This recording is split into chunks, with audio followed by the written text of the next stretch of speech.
Брегалница не само непоразена, туку и како победник се враќа од Скопје од надпреворот Металург Брегалница кој заврши со конечен резултат 1:2. Во раната фаза Брегалница дојде во водство во 9-та минута со голот на Горан Здравков. Во 30-та изравни Војович, а конечниот резултат во 78-та минута го постави Марковски. Металург Брегалница 1:2. Сега Брегалница останува на 8-то место, но со 29 бодови.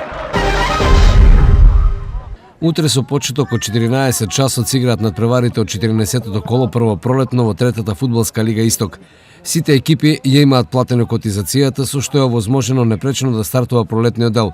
Осогово му гостува на работник во Џумалија, а на другите терени играат Баби Карбенци, Чешиново Беласица, Слога 1934 против Рудар, Каменица Саса против Плачковица, Напредок Здравје против Тркање и Астибо против Брегалница Голак.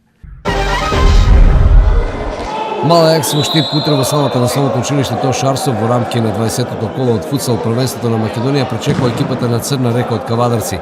И двете екипи се во зоната на испаѓање. Штипската екипа оваа година има слаби резултати, со само 13 бодови се наоѓа на последното 10-то место. Црна река е нешто подобро, има 20 бодови. Надпреворот во Штип ќе го водат судиите Бартом Јосип и Емроли Иса од Тетово. Само победа го спасува Мала Ајакс од испаѓање.